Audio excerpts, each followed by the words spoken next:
எல்லோருக்கும் வணக்கம். இன்னைக்கு அனிதா புஷ்பனம் குப்புசாமி யூடியூப் சேனல்ல உங்களை எல்லாம் சந்திக்கிறதுல ரொம்ப மகிழ்ச்சிங்க. என்கிட்ட நிறைய பேர் கமெண்ட் பாக்ஸ்ல வந்துட்டு மெயின் டிஷ் நாங்கெல்லாம் பண்ணிடுறோம் மேடம், சப்பாத்தி பூரி இல்லை சாதம் வெரைட்டி ரைஸ் எல்லாம் பண்ணிடுறோம், ஆனால் அதுக்கு சைட் டிஷ் பண்ணும்போது எங்களுக்கு ரொம்ப கன்ஃபியூஸ்ட் ஆகுது. அதுவும் பார்த்தீங்கன்னா எங்களுக்கு பன்னீர் எல்லாம் என் பிள்ளைங்களுக்கு ரொம்ப பிடிக்கும், பன்னீரில் ஏதாவது செஞ்சு காமிங்க அப்படின்னு சொல்லிட்டு. பொதுவாகவே ஹோட்டலுக்கு போனால் பன்னீர் பட்டர் மசாலா நம்மளுடைய ஃபர்ஸ்ட் சாய்ஸாக இருக்கும் இல்லையா. அந்த பன்னீர் பட்டர் மசாலா மட்டும்தான் பன்னீரில் நிறைய பேர் செய்வாங்க. பட் இன்னும் நிறைய வெரைட்டி இருக்குது பன்னீரில் செய்யணும்னா. அந்த மாதிரி இன்னைக்கு பார்த்தீங்கன்னா ஒரு வித்தியாசமான, நம்ம ஹோட்டலுக்கு போகும்போது இந்த பன்னீர் பட்டர் மசாலா ஆப்ஷன் இருக்கும். அதாவது மெனு கார்டில் இன்னொன்று இருக்கும், ஷாஹி மட்டர் பன்னீர்ன்ற ஒரு கிரேவி இருக்குங்க. அது ரொம்ப சுவையாக இருக்கும். அது இன்னைக்கு நான் உங்களுக்கு செஞ்சு காமிக்க போகிறேன். அது உங்கள் பிள்ளைங்களுக்கு செஞ்சு காமிங்க, ரொம்ப அவங்க டேஸ்ட்டாக ரொம்ப விரும்பி சாப்பிடுவாங்க. அதற்கு தேவையான பொருட்கள் என்னென்னு முதல் பார்த்துடலாம். பன்னீர் ஒரு பேக்கெட், அதாவது 200 கிராம். வேக வைத்த பட்டாணி அரை கப். தக்காளி 2. பெரிய வெங்காயம் 2. பூண்டு 5 பற்கள்.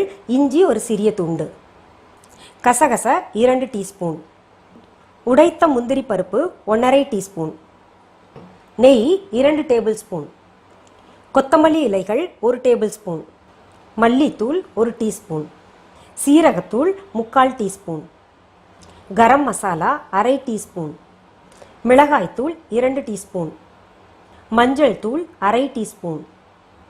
கிராம்பு 4, பட்டை சிறிய துண்டுகளாக 4, 2 பிரியாணி இலை. உப்பு தேவையான அளவு. எண்ணெய் தேவையான அளவு.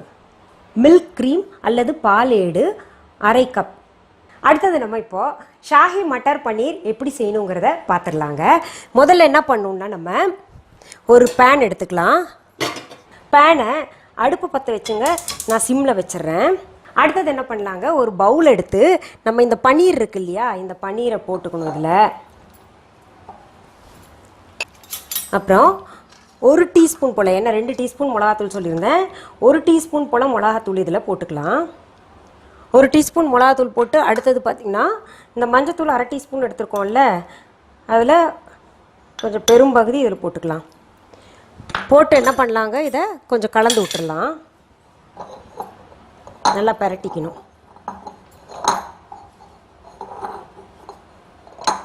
எல்லா மிளகாத்தூள் வந்து இதில் படுற மாதிரி நல்லா பரட்டி வச்சுக்கலாம். இப்போ எல்லா இடத்துலையும் பட்டுருச்சு பார்த்தீங்களா. இதில் நான் வந்து 2 டீஸ்பூன் மிளகாத்தூள் போட்டிருக்கேன். காரம் இருக்காது. நான் பயன்படுத்துறது பார்த்தீங்கன்னா எல்லாத்துலேயுமே காஷ்மீரி மிளகாத்தூள்னு ஒன்று இருக்கும். அது வந்து பார்க்க தான் கலர்ஃபுல்லாக இருக்கும், நல்லா சிகப்பாக இருக்கும். ஆனால் பார்த்தீங்கன்னா அதில் காரம் குறைவாக இருக்கும். உங்களுக்கு காரம் அதிகமாக இருக்குன்னா நீங்கள் எல்லாம் என்ன பண்ணுங்கள், மிளகாத்தூளை கொஞ்சம் குறைச்சிக்கோங்க. ஏன்னா குழந்தைங்களுக்காக நம்ம செய்கிறோம் இல்லையா, அவங்க தான் சாப்பிடுவாங்க விரும்பி. இது சரி, இது வச்சுருக்கோம் இல்லையா.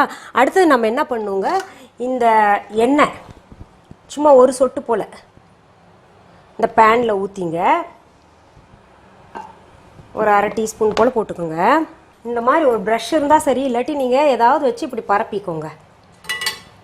பேனில் பரப்பிக்கணும். நல்லா சிம்லேயே இருக்கணுங்க அடுப்பு. இப்போ என்ன பண்ணும், அடுத்தது அந்த எண்ணெயில் இந்த பன்னீரை போட்டுடணும். நல்லா தனித்தனியாக அப்படியே ஸ்ப்ரெட் ஆகிற மாதிரி பரப்பி வச்சுருங்க. அடுத்ததுங்க, நான் வெங்காயம் சொல்லியிருந்தேன்ல, 2 வெங்காயம். அந்த பெரிய வெங்காயத்தை என்ன பண்ணும், துருவி வச்சுக்கணுங்க. பாருங்கள், இப்படி நான் துருவி வச்சுருக்கேன். பெரிய வெங்காயத்தை துருவி வச்சுருக்கேன். அடுத்தது தக்காளியை நல்லா பாருங்கள் மிக்சியில் போட்டு அரைச்சி வச்சுருக்கேங்க. அடுத்தது பார்த்தீங்கன்னா அந்த கசகசாவும் முந்திரி பருப்பும் சொன்னேன் இல்லையா, நீங்கள் இந்த கிரேவி செய்கிறதுக்கு ஒரு அரை மணி நேரம் முன்னாடி சுடுற பாலில், காய்ச்சின பாலில் அந்த கசகசாவையும் முந்திரியும் ஒன்றா சேர்த்து ஊற வச்சுக்கோங்க. அரை மணி நேரம் ஊறின பின்னாடி நல்லா கூழாக இந்த மாதிரி அரைச்சி வச்சுக்கோங்க. பால் பத்தலைன்னா பால்லையே போட்டு அரைங்க, தண்ணி சேர்த்துக்காதீங்க. அடுத்தது உங்களுக்கு பூண்டும் இஞ்சி சொன்னேன் இல்லையா, அந்த பூண்டும் இஞ்சியும் பார்த்தீங்கன்னா பேஸ்ட் பண்ணி வச்சுருக்கேன் பாருங்கள். இப்போ நம்ம பேனில் போட்டிருக்கோம்ல பன்னீரை, அதை பரட்டி விட்டுக்கலாம்.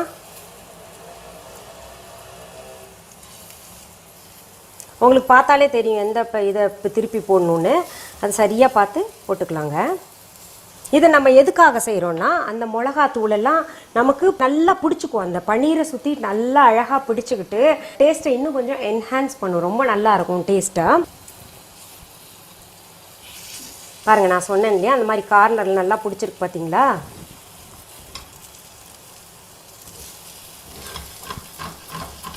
நம்ம தனியாக பன்னீரை பொதுவாக வறுப்பாங்க. பன்னீர் பட்டர் மசாலாவுக்கு வந்து கொஞ்சம் 1 டீஸ்பூன் போல் இல்லாட்டி 2 டீஸ்பூன் போல் எண்ணெய் ஊற்றி அதில் வறுத்து எடுப்போம் இல்லையா, அந்த மாதிரி இல்லாமல் இது வந்து இவ்வளோ தான். இதை அப்படியே எடுத்து தனியாக வச்சுக்கலாங்க இந்த பவுலில். பாருங்கள் எவ்வளோ அழகாக இருக்குது, பார்க்கவே ரொம்ப அழகாக இருக்குது. அடுத்தது நம்ம என்ன பண்ணுறோம், இன்னொரு பேன் எடுத்துக்கிறோங்க. இது வச்சிடலாம், கொஞ்சம் சூடாகட்டும். இப்போ பாருங்கள் நம்ம பேன் அடுப்பில் வச்சோம் இல்லையா, அது சூடாயிருச்சு. அடுத்து நம்ம என்ன பண்ணுறோன்னா இந்த நெய் அதில் சேர்த்துக்கலாம். இப்போ நெய் வந்து ஆப்ஷனுங்க, அது நான் சொல்கிறேன். உங்களுக்கு என்ன ஆயில் பயன்படுத்தணுமோ அது நீங்கள் பயன்படுத்திக்கோங்க. நான் நெய் போடுறேன். ஆயில்ஸை விட செக்கில் அரைச்ச ஆயில்னால் பயன்படுத்தலாம் நம்ம. மற்றபடி மற்ற ஆயில்ஸை காட்டிலும் பார்த்தீங்கன்னா நம்ம நெய் சாப்பிட்றது உடம்புக்கு ரொம்ப ரொம்ப நல்லது. மூட்டு வலிக்கெல்லாம் பார்த்தீங்கன்னா நெய் சாப்பிட்றது ரொம்ப நல்லதுங்க. பாருங்கள் நெய் சூடாயிடுச்சு. அடுத்தது நம்ம என்ன பண்ணுறோம், இந்த துருவி வச்சுருக்கோம்ல பெரிய வெங்காயம், அதை சேர்க்குறோம்.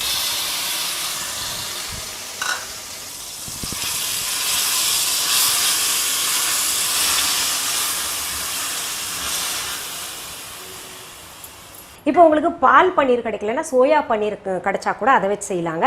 2 பன்னீர்லேயும் ப்ரோட்டீன் அதிகமாக இருக்குது. அதனால் இதுக்கு சாப்பிட்றதுனால குழந்தைங்களுக்கு கொடுத்தா குண்டாயிருவாங்களா அப்படின்ற கவலை எல்லாம் வேண்டாம். உங்களுக்கு ப்ரோட்டீன் இருந்தால் தான் நல்லா உயரம் கிடைக்கும்ல பிள்ளைங்களுக்கு. ஏன்னா பிள்ளைங்க ஸ்கூலுக்கு போயிட்டு வர்றாங்க, அங்கே போய் விளையாடுறாங்க. அப்படியெல்லாம் இருக்கும்போது உங்களுக்கு அது ஆட்டோமேட்டிக்காக கரைஞ்சிரும்.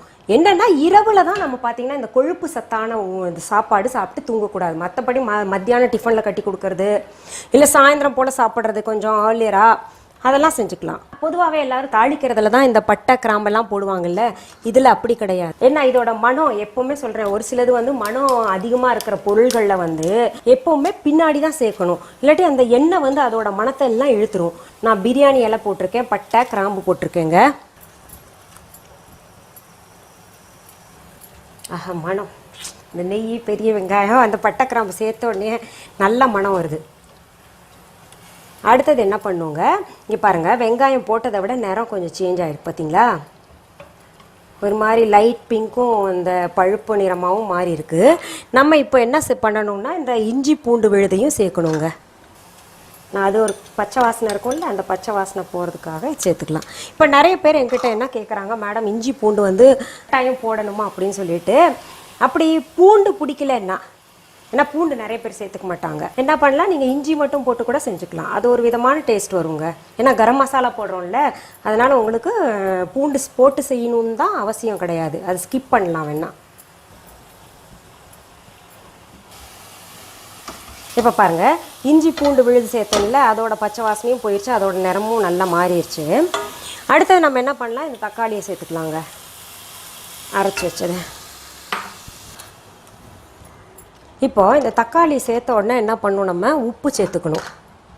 நான் வந்து இந்த பச்சை பட்டாணி வேக வைக்கும்போது லைட்டாக உப்பு சேர்த்து வேக வச்சுருக்கேன். அதனால் அதுக்கேற்ற மாதிரி நீங்களும் அப்படி உப்பு போட்டாலும் பரவாயில்ல, அப்படி உப்பு போட்டால் இன்னும் கொஞ்சம் நல்லாயிருக்கும், சார்ந்திருக்கும். அந்த மாதிரி உப்பு சேர்த்துக்கோங்க பச்சை பட்டாணி வேக வைக்கும்போது. அதனால் இதில் பார்த்து போடுங்க, ரெண்டும் கூடிடுச்சுன்னா ரொம்ப கஷ்டமாக போயிடும். பச்சை பட்டாணி வந்து ஃப்ரெஷ்ஷாக கிடச்சதுன்னா அது நல்லாயிருக்கும். இல்லை கிடைக்கலன்னா கூட இரவு ஊற வச்சுக்கோங்க. பச்சை பட்டாணியை ஊற வச்சுட்டு காலையில் எப்போ நீங்கள் இது செய்கிறீங்களோ அப்போ வேக வச்சுக்கோங்க. இன்னும் ரொம்ப 3-4 விசில் விட்டிங்கன்னா அது முழுசாக இருக்காது, இந்த ஊற வச்சு செய்கிறது அப்படியே அல்வா மாதிரி ஆயிரும். அது மட்டும் கரெக்டாக பார்த்து வேக வச்சு விடுங்க. இப்போ பாருங்கள் தக்காளியும் நல்லா கூழாயிருச்சுங்க, நல்லா மிக்ஸ் ஆயிடுச்சு அந்த மசாலா கூட. அடுத்தது நம்ம மிளகாத்தூள் சேர்த்துக்கலாங்க. மீதம் இருக்கிற மிளகாத்தூள், மஞ்சத்தூள் சேர்த்துக்கலாம், சீரகத்தூள் சேர்த்துக்கலாம், மல்லித்தூள் சேர்த்துக்கலாங்க. எல்லாத்தையும் சேர்த்து நல்லா பரட்டி விட்டுடலாம், கலந்து விடலாம். இப்போ பாருங்கள் இந்த தூளெல்லாம் சேர்த்துங்க, அடுப்பில் ரொம்ப நேரம் விடக்கூடாது, ஏன்னா அந்த கசப்பு தன்மையாக மாறிடும். கொஞ்சம் சும்மா 2 நிமிஷம் வச்சோம் இல்லையா. இப்போ என்ன பண்ணணுன்னா கசகசா அண்ட் இந்த முந்திரி அரைச்சி வச்சுருக்கோம்ல, அதை ஊற்றிக்கலாம். இது என்ன பண்ணுங்க, இப்போ பால் ரொம்ப சேர்க்க வேண்டான்னு இருக்கேன், பட் பால் சேர்த்தா தான் அந்த ஷாஹி மட்டர் பன்னீருக்கு வந்து ரொம்ப நல்லாயிருக்கும். இப்போ நான் தண்ணி சேர்த்துருக்கேன்ல, பொதுவாகவே ஷாஹின்ற ஒரு பேர் வந்தாலே அந்த ஷாஹிக்கெல்லாம் வந்து அது பால் தான் சேர்க்கணும். பாருங்கள் கடையில் இருக்கிற கிரேவி லுக் வந்துருச்சுல்ல.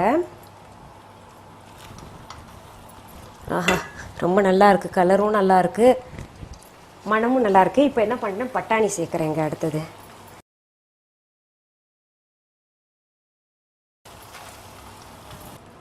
இப்போது இன்னும் கொஞ்சம் நம்ம தண்ணி சேர்த்துக்கலாம்.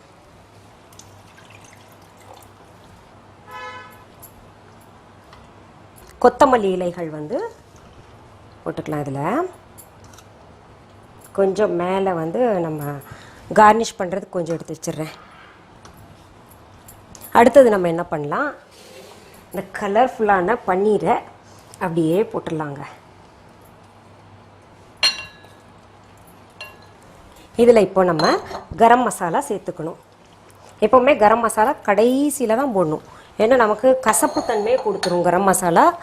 இப்போ என்ன பண்ணலாம், ஒரு 2 நிமிஷம் இப்படியே வச்சிடலாங்க, மூடி வச்சிடலாம். இப்போ நம்ம இது லிட்டு திறந்து பார்க்கலாங்க. வாவ், பாருங்களேன், எண்ணெய் தனியாக பிரிஞ்சு பால் தனியாக பிரிஞ்சு ஒரு மாதிரி கலர்ஃபுல்லாக இருக்குல்ல.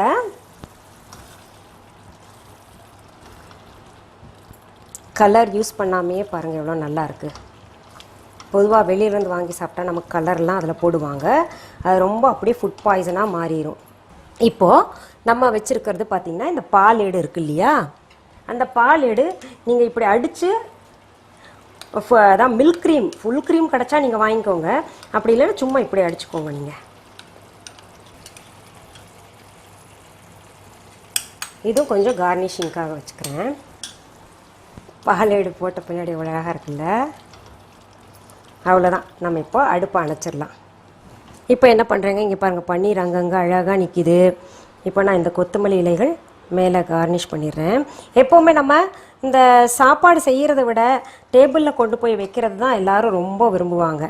அதுக்காக தான் ஹோட்டலுக்கு போவாங்க. ஆஹா என்ன அழகாக பண்ணியிருக்காங்க அப்படின்னு சொல்லிட்டு ஹோட்டலுக்கு போகிறதே அதுக்கு தான். பழையது சாப்பிட்றோம்ல வீட்டில், அந்த பழையது வந்து நம்ம மண் சட்டியிலையோ இல்லை சாதாரண பாத்திரத்துலையோ வச்சு சாப்பிட்டுட்டு இருந்தோம். சாதாரண பாத்திரத்தில் சாப்பிட்றதுனால அதோட வேல்யூ தெரியல. அதே பழைய சாதம் இப்போ ஸ்டார் ஹோட்டல்ஸில் விற்கிறாங்க, நல்ல அழகான மண் சட்டியில் வச்சு கொடுக்குறாங்க, ரொம்ப அழகாக இருக்கே அப்படின்னு பாராட்டிட்டு சாப்பிட்றாங்க. இப்போ நான் செஞ்சதை நான் முதல் சாப்பிட்டு பார்க்கணும்ல. எப்போவுமே செய்கிறவங்க சாப்பிட்டு பாட்டு மனசு திருப்தி ஆனால் தான் பரிமாற தோணும். அந்த மாதிரி நானும் இப்போ சாப்பிட்டு பார்த்துட்றேங்க.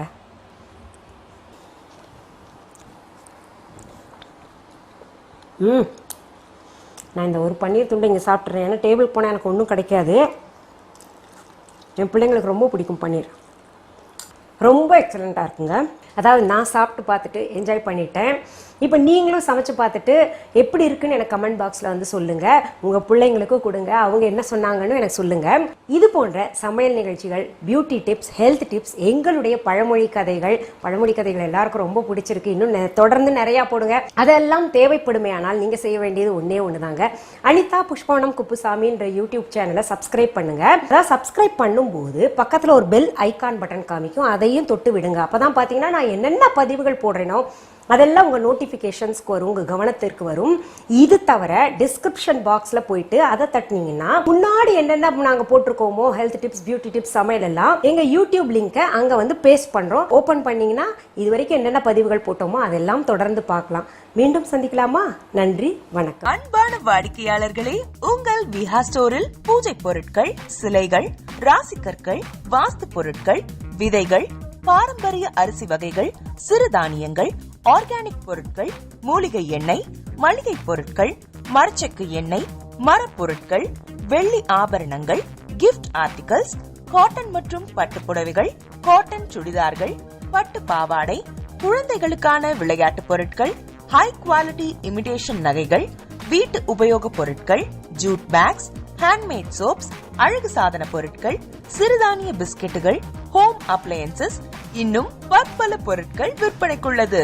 விஹா ப்ராடக்ட்களை நீங்கள் வாங்க விரும்பினால் அது எங்களுடைய viha.online வெப்சைட் மற்றும் சென்னை ராஜா அண்ணாமலைபுரத்தில் உள்ள எங்கள் விஹா ஸ்டோரில் மட்டுமே கிடைக்கும் என்பதை தெரிவித்துக் கொள்கிறோம்.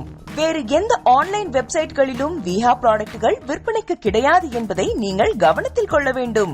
எங்கள் விஹா ஸ்டோரின் விலாசத்தை கண்டறிய கூகுள் மேப்ஸில் விஹா ஸ்டோர் என்று டைப் செய்தால் வழியை கண்டறியலாம். www.viha.online வெப்சைட்டிலும் விஹா ஸ்டோரின் அட்ரஸ் உள்ளது.